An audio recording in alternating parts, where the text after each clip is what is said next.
साथियों, आज इस सम्मानित मंच पर मौजूद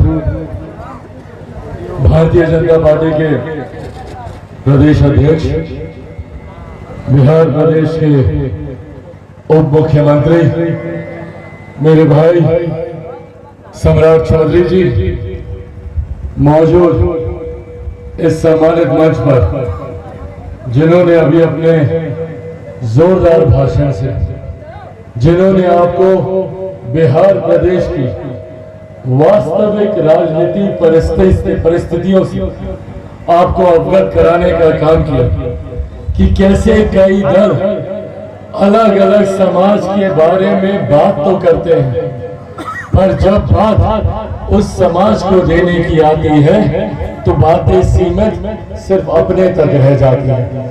ऐसे में किस तरीके से हम लोग का गठबंधन, एनडीए का गठबंधन न सिर्फ समाज के हर एक वर्ग की बात करता है, बल्कि उसको आगे बढ़ाने का भी काम करता है। इन तमाम बातों को बहुत स्पष्ट तरीके से आप सबके सामने बिहार सरकार के माननीय मंत्री मेरे भाई हरी सैनी जी ने रखने का काम किया। यहाँ से मेरे साथी, हमारे भाई, आप सबके लोकप्रिय विधायक आदरणीय राजेश सिंह जी मौजूद इस सम्मानित मंच पर, लोक जनशक्ति पार्टी रामविलास के हमारे राष्ट्रीय महासचिव आदरणीय मिथिलेश सिंह जी मौजूद यहाँ पर दिन रात जो गठबंधन को मजबूती देने का काम कर रहे हैं, संगठन को मजबूत करने का काम कर रहे हैं। चुनाव के इस दौर में आदरणीय रविंदर सिंह कल्लू जी मौजूद यहाँ पर, हमारे जमुई लोकसभा के हमारे चुनाव के हमारे प्रभारी। साथियों, आज जब हम लोग यहाँ पर चुनाव की पूर्व संध्या में मौजूद हैं, आज सिर्फ एक बात आप लोगों से कहने आ रहे हैं। जरूरी है हम लोग का मुख्य धारा के साथ जुड़े रहे। पिछले 10 साल में एक सांसद होने के नाते मैंने अपने क्षेत्र के विकास को लेकर कई तरीके के प्रयास किए, कई सफल हुए, कई अभी भी प्रयासरत हैं। पर आज जब हम लोग इस लोकसभा चुनाव की दहलीज पर हैं, ये एक ऐसा सुनहरा अवसर है हम लोग को, जहां पर एक लंबे समय के बाद हम लोगों के पास एक डबल इंजन की सरकार है। मैंने एक लंबा दौर वो भी देखा जब कई तरीके के कार्यों के लिए मैं प्रयासरत था, पर उन्हें धरातल पर हम लोग नहीं उतार पाते थे। क्यों? क्योंकि बिहार में विरोधाभास की सरकारें थी, जबकि हम लोग को केंद्र से पूर्ण समर्थन मिलता था, वो समर्थन हम लोग को बिहार राज्य से नहीं मिल पाता था। पर आज हम सब के लिए ये गर्व की बात है कि आज बिहार सरकार में उप मुख्यमंत्री के रूप में हम लोग के अपने भाई तारापुर से आदरणीय सम्राट चौधरी जी वहां पर मौजूद हैं, जो हम लोग के विश्वास को बढ़ाने का काम करता है कि आने वाले दिनों में जितने कार्य जो लंबित रह गए हैं उसको हम लोग मजबूती से धरातल पर उतारने का काम करेंगे।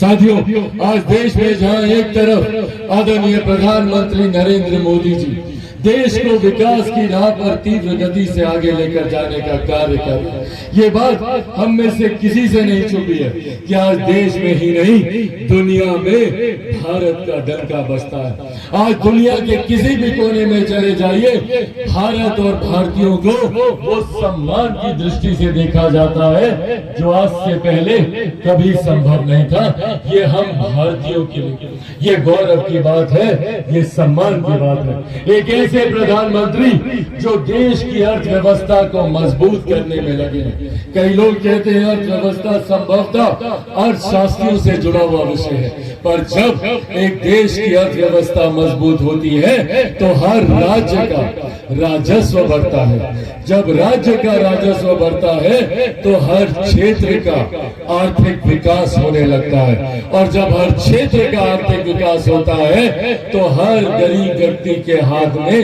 ज्यादा कमाई आती है, प्रति व्यक्ति आय में इजाफा होने लगता है।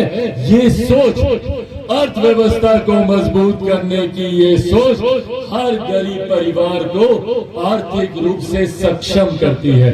और यही कारण है कि आज देश में लगभग 25 करोड़ से ज्यादा परिवार ऐसे हैं जो कि गरीबी रेखा को पार कर मुख्य धारा के साथ जुड़े हैं। और ये लक्ष्य अगले 5 साल में देश को दुनिया की तीसरी सबसे मजबूत अर्थव्यवस्था बनाने का है। जब ये तीसरी मजबूत अर्थव्यवस्था होगी तो और कई ऐसे करोड़ों परिवार होंगे जो पूर्णतः गरीबी रेखा से बाहर आकर मुख्य धारा के साथ जुड़ेंगे। पहली बार देश के किसी प्रधानमंत्री ने हमारे देश को विकसित देश बनाने का संकल्प लिया। सन 2047 तक हमारे देश को एक विकसित देश बनाने का संकल्प हमारे प्रधानमंत्री जी के द्वारा लिया गया। इसके मायने क्या है? कोई भी देश विकसित देश तब बनता है जब हर राज्य विकसित राज्य बनता है, और हर राज्य विकसित राज्य तब बनेगा जब उसका हर जिला विकसित जिला बनेगा। हर जिला विकसित जिला तब बनेगा जब हर विधानसभा विकसित बनेगी, हर प्रखंड विकसित बनेगा, हर पंचायत विकसित बनेगी और हर गांव एक विकसित गांव बनेगा। ये संकल्प प्रधानमंत्री जी लेकर चल रहे हैं 2047 में। इस संकल्प को पूरा करना और इसकी नींव अभी से मजबूती से रखनी शुरू कर दी गई है। आज से 10 साल पहले जिस तरीके से देश की अर्थव्यवस्था थी, जिस तरीके से देश का इंफ्रास्ट्रक्चर था, महिलाओं को खुले में शौच जाने के लिए मजबूर होना पड़ता था। ये बुनियादी जरूरत है, बहुत बुनियादी जरूरत है। कोई प्रधानमंत्री अगर इस पे ध्यान नहीं भी देता तब भी कोई बड़ी बात नहीं थी। पर सोचिए, देश के प्रधानमंत्री ने एक गांव में रह रही गरीब महिला के सम्मान की चिंता की और गांव-गांव में शौचालय बनवाने का काम किया। उसके स्वास्थ्य की चिंता की, जो चूल्हा फूंक कर अपने स्वास्थ्य को जिस तरीके से खराब करने का काम करती थी, उनके लिए उज्ज्वला योजना लेकर एक गरीब परिवार जो आर्थिक संकट की वजह से अपने इलाज को कराने में असमर्थ होता था, उसके लिए आयुष्मान कार्ड लेकर आया। और आज ये घोषणा की गई है कि जितने ऐसे बुजुर्ग हैं जिनकी आयु 70 वर्ष से ज्यादा की है, वो मुफ्त में जाकर ऐसे तमाम बुजुर्ग महिला पुरुष मुफ्त में जाकर 5 लाख रुपए तक का अपना इलाज। बाबा, जितने लोग यहाँ पर खड़े हैं जिनकी भी आयु 70 वर्ष से ज्यादा है, हम लोगों की अगली सरकार बनते ही 1 महीने के भीतर इसका भी नोटिफिकेशन निकाल दिया जाएगा और 70 साल की आयु के बाद के जितने बुजुर्ग हैं वो लोग अस्पताल में जाकर 5 लाख रुपए तक का अपना मुफ्त इलाज करा सकते हैं। ये चिंता हमारे प्रधानमंत्री करते हैं। जो बुजुर्गों की चिंता, महिलाओं की चिंता, युवाओं की चिंता। आज स्टार्टअप में देख लीजिए, देश में ही नहीं दुनिया में तीसरे नंबर पर सबसे ज्यादा मजबूत इकोसिस्टम स्टार्टअप को देने वाला अगर कोई देश है तो वो देश हमारा भारत है। ऐसे में साथियों, जहां हमारे प्रधानमंत्री ने हर एक गरीब परिवार की महिला, बुजुर्ग, युवा की चिंता की, तो वहीं सरहद से कैसे हमारे देश को मजबूत किया जा सके, सुरक्षित रखा जा सके, उसकी भी चिंता की। कैसे अंतरिक्ष के माध्यम से हम लोग तकनीकीकरण का इस्तेमाल कर अपने देश को एक विकसित देश बना सके, उसकी भी योजना का निर्माण किया। ऐसे में साथियों, जरूरी है हम लोगों को हमारे प्रधानमंत्री जी को मजबूती देनी। आज जमुई की सभा में केंद्रीय रक्षा मंत्री आदरणीय राजनाथ सिंह जी आए। जिस तरीके से आज भारत हमारे विरोधी देशों को जवाब देने का काम करता है, हम लोगों ने वो दौर भी देखा जब हमारे देश में आतंकी हमारे घर तक घुसकर आते थे, हम पर हमला करके जाते थे। पर आज प्रधानमंत्री जी के नेतृत्व में, आदरणीय राजनाथ जी के नेतृत्व में भारत इतना सशक्त देश बना है कि जब एक गोली इधर से चलती है तो यहाँ से चलाने में फिर गोलियां गिनी नहीं जाती, घर पर घुसकर वार किया जाता है, ये मजबूती हमारे प्रधानमंत्री जी ने देने का काम किया। इसीलिए साथियों आज आग्रह करने आया हूँ, पिछले 10 साल से सांसद के तौर पर हर वो कार्य जो मैं अपनी केंद्र सरकार के पास लेकर गया, उन्होंने उसको स्वीकृति देने का काम किया। मेरे लिए बड़ी बात है जब मेरे प्रधानमंत्री मुझे गले लगाकर अपना छोटा भाई कहते हैं। मेरे लिए ये बड़ी बात है जब आदरणीय राजनाथ सिंह जी, आदरणीय गृह मंत्री अमित शाह जी, जब तमाम वरिष्ठ नेता जब मुझे अपना स्नेह देते हैं, और उस स्नेह के कारण ही जितने लंबित कार्य हैं वो पूरे होते हैं। पर जैसा मैंने कहा कि आज हम लोग की ताकत बढ़ी है, आज मजबूती से हमारे मुख्यमंत्री आदरणीय नीतीश कुमार जी हमारे प्रधानमंत्री जी का समर्थन कर रहे हैं। आज मजबूती से हमारे मुख्यमंत्री जी अपनी सरकार का नेतृत्व प्रधानमंत्री जी की सोच के साथ विकास की लाभ पर लेकर जाने का कार्य कर रहे हैं। और आज मुझे और ज्यादा बल मिलता है जब मेरे भाई उसी मंत्रिमंडल में मेरे मुख्यमंत्री जी के साथ उप मुख्यमंत्री की भूमिका में मजबूती से हमारे प्रदेश को आगे लेकर जाने का कार्य करते हैं। ऐसे में साथियों